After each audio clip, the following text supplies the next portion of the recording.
With the apparent failure of the 30th anniversary booster pack sale, players can smell blood in the water. They are going to leverage this against Wizards of the Coast and Hasbro going forward. And on today's video, we're going to take a look at some of the things players are spending their money on right now and what options other players are starting to look at.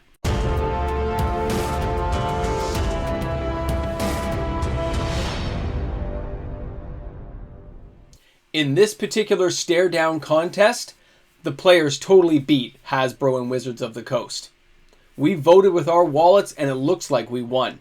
But now what are players doing? Welcome back everyone. MTG Moxman here, and thanks again for hanging out with me on the channel. Thanks for being here each and every day, guys, and exploring these conversations with me. We are less than 500 subscribers away from hitting 15,000, so thanks again to everyone who is hitting that subscribe button. Thanks to everyone who's watching each and every day and leaving comments in the comment section. This is a really big thing for my channel, so I just want to say a blanket thank you yet again to everyone who's taking that time and putting forth the effort. It's awesome. So thanks everyone. Now we've got this whole issue with Total War. Players are not done with Hasbro and Wizards of the Coast. We've won a little tiny battle when we didn't buy those packs, and now we see the power we have with our wallets when we vote as one unified voice. And Hasbro is looking for ways around it right now. But we've already found a chink in their armor. We found the weak spot. And that's our wallets. We'll whip you in the face again, Wizards. Don't think we won't. A bad product? We don't care. It has to be something unique and special. It's got to be something that's not rehashed. They got to cut down on some of the stuff they're doing. They have a lot of roads to fix because we burned all their bridges. They got to go through the road path. They got to go slow and steady, and they really got to watch themselves if they want more of our money being spent on these products. But it leaves the question, what are players buying right now? Now, I know other TCG games are looking for converts. They'd love to have some of you guys go over and play Fab, play some MetaZoo. Maybe you'll find an old game like Overpower like I used to play. Maybe a little Forgotten Realms Spellfire. Who knows? Maybe you'll find a good game, an old game. Maybe Jihad. But every TCG game, even Pokemon, is looking for new convert players, of course. But a lot of you are still sticking with the actual game of Magic the Gathering. You're just not buying the products en masse. And that has led me some very interesting stats lately. Overall, reserve list sales are up. More things are being bought. Not in mass quantities, though. It's not like we're seeing 30 dual land sales. No. But I'm seeing 5 here, 6 there, where there was none before. I'm seeing these small upticks, and it's usually on cards that have had a massive drop in value. Cards that have really declined. It looks like a player may look back on that card and say, hey, I don't have that one. I've always wanted to kind of get it. Now's my chance since I'm not buying a collector box of this or a set booster box of that, right? Because those boxes generally don't really have value. Unless your player just wants to open the cards and enjoy them. I don't really fall for the whole serialized thing myself. It has to be more unique than that, and Wizards is definitely not there yet. Okay, for these boxes to actually have value, they need to serialize the box to tell us what the production numbers are so we can guarantee the validity of what they're saying. That's what we need to know, and they haven't given us that. Even with Phyrexia's one, they'll probably do more serialized. They'll probably do something along those lines because they've already made the boxes. They're already sitting in a warehouse. So when players don't want to get involved in that menagerie of stuff, they'll buy the singles, absolutely. And you guys can watch my Friday video for that because there's a lot of interesting stuff on the card watch for that. It's very good stuff. And today on the reserve list card watch, it's just interesting to see what cards really declined in value and where some cards are starting to have no upticks you can see, but sales are starting to occur, which is why I've mentioned some of the cards that I'm going to show you guys in today's video. Because that money hasn't evaporated into the aether. You guys still have it in your wallets and you're still deciding what to do. I know a lot of you are going that single route. So you may say, why should I buy 3 Ragavan when I can get a dual land? Something that's still on the reserve list, which apparently they're still honoring, at least for now. This is interesting stuff to watch, guys. So let's get to the video. Let's get to this card watch section. We'll take a look at some cards, and of course I'll be commenting throughout the video. Okay, guys, let's get to it. Now, before I take us off on this bit of the card watch, guys, I want to let you know none of the cards are super high priced today. I'm showing cards that have been declining, but have had slow upticks in sales in individualistic ways, which means 1 or 2 copies here, 2 or 3 copies there, and a lot of little side deals that happen during Black Friday. And that's very apparent with what I got from the LGSs. So the first card I'm sharing with you guys is Mana Vortex. This card did hit $80, $85. When you can get this card near mint for $39, moderately played copies in the $20 range, these are cards people are starting to notice. They're like, hey, it's only like a $25 card now. I'd rather buy that than buy a couple of new booster packs which have no value.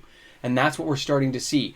Now, when you take a look at Mana Vortex, it's not a horrible card. And with the right build around it, cards like this can have so much fun factor. Now, I admit a lot of these cards are not going to be highly competitive, although a few do have some uses inside Commander, Legacy, Vintage. When you look at these cards, a lot of players are starting to break away from the traditional formats and creating their own self-constructed formats with friends in their playgroups, or just playing casual janky decks that they've always wanted to build. And with these price levels being the way they are, it's really allowing for that to happen. And Mana Vortex is one of those cards that is totally in reach now. When you take a look at the next card, this is Morphling Urza Saga, okay? Now, a $13 card, guys, not a super high price card. And I have seen this in the odd Commander deck, but when you take a look at it, it's 5 for 3/3, seems very underrated. But you look at all the abilities it has, and with all the mana ramp contained in the game today, you can basically make this thing untargetable, you can give it flying, and you can untap it when you need to become a really quick blocker. And with a lot of mana ramp, you can give it the pluses and minuses at the same time, and this thing can become a total beast, okay? So I really think a card like this does have some legs to it in the casual sphere. I don't really think it's a real competitive card, though, and I think this price will actually bottom out a little bit further if you wait for it. But I noticed some unusual sales on it. I don't know if it'll make the Hot 10 this weekend for the reserve list, but it's definitely one of the cards that had sales out of the blue that I really didn't expect to see. Now, the next card, Memory Jar. Now, this is usable in Commander, okay? 5 casting cost, you can sack the Memory Jar. You guys can read the text, you get where I'm going with this, but it's the price level. It's had a little tiny spike a few months ago when there was a whole little mini buyout because of the From the Vault series ones, right? But this here is an original, and you can find these for basically like 75 bucks Canadian. This is still a really good, fun card to have around. Does have playabilities, and players do use it to this day because 5 generic mana, this thing can go into any deck, and any deck that needs a lot of cards, things like this can be a lot of fun to play around with. So keep it in mind, guys. Now, Rock Hydra. All right, let's talk about the Rock Hydra. A useless card, okay? Useless. But is it really? When you take a look at the Rock Hydra, the first initial Hydra in Magic the Gathering, the first time we had Hydras, 2 red plus X. Comes in as whatever, an XX creature, +1. But the fact you could bring this in for 3, or just bring it in for 2 and make it a 1/1 creature, but you can slowly grow the heads over time, making it a problem for players when you have nothing else to do.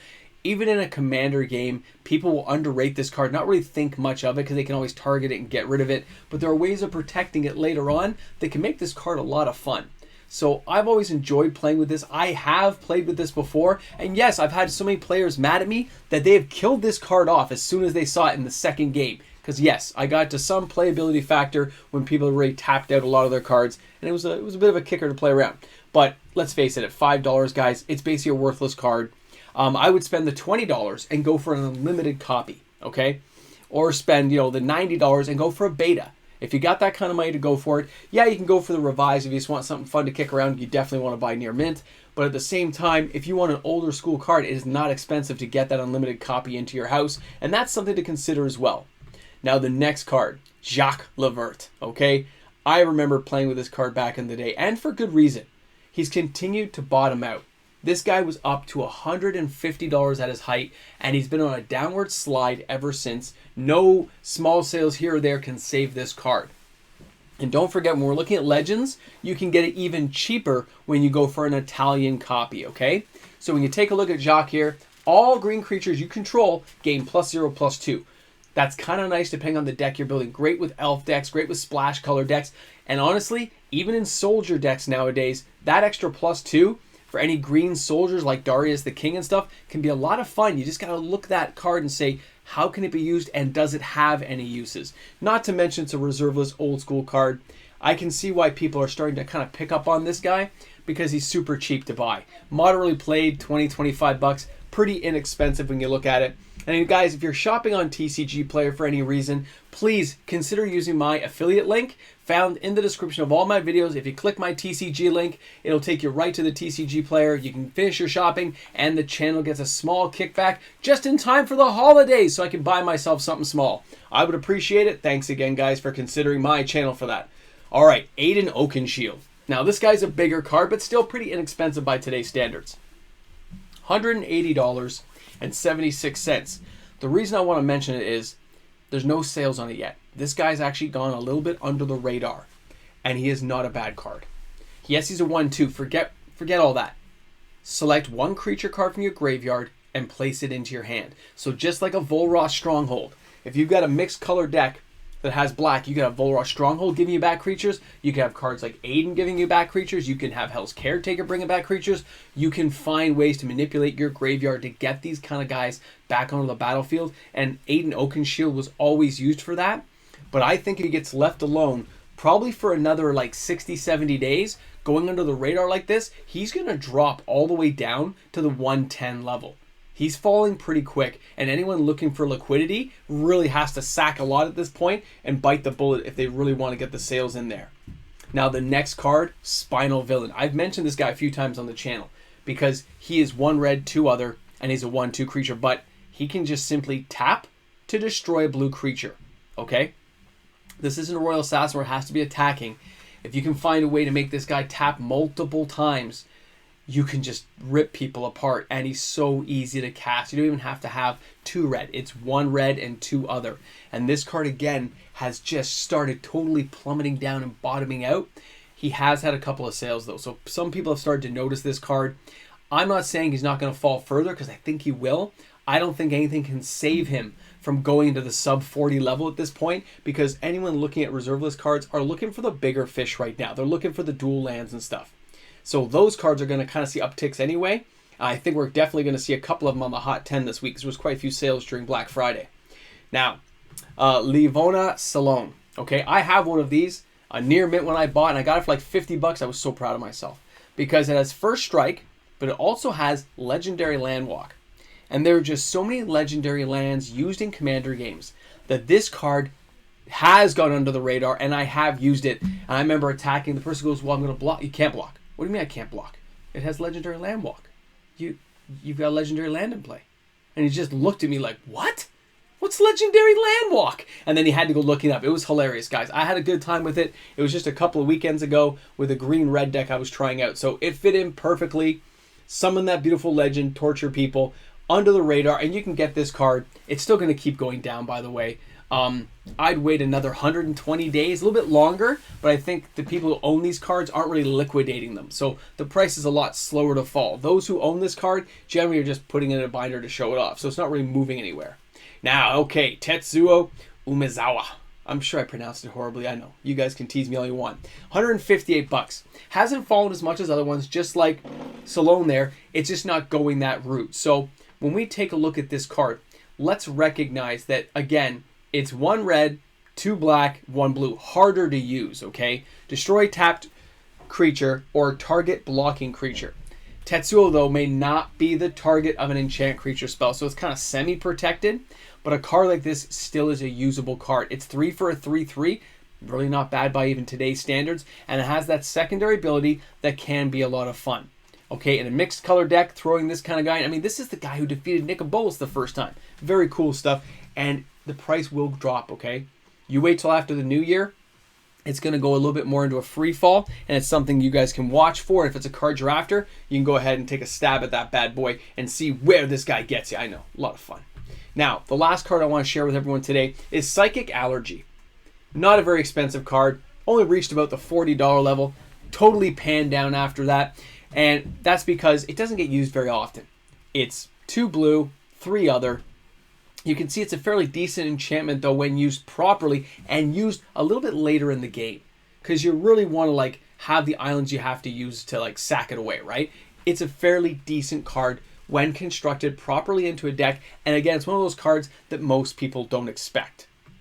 Now, the Psychic Allergy has had a few sales. Okay, it's kind of just a little bit upticking. We still got a couple of days till the weekend, so I don't know where it's quite gone.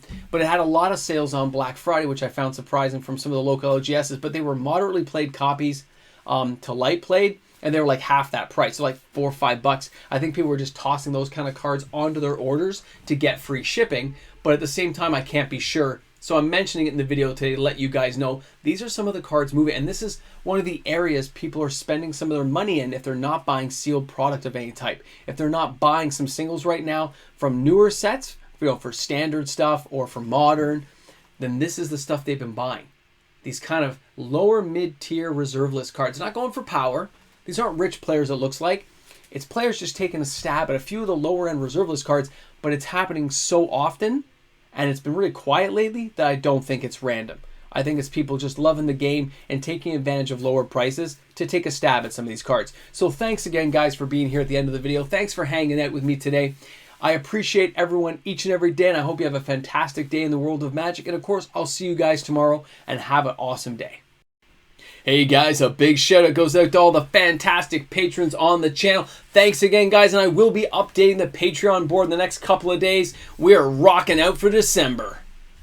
Fun trivia fact, my favorite Christmas movie is the 1983 film A Christmas Story. Brought to you by MTG Moxman. It is my favorite film, and it was done in 1983. What? I'm old.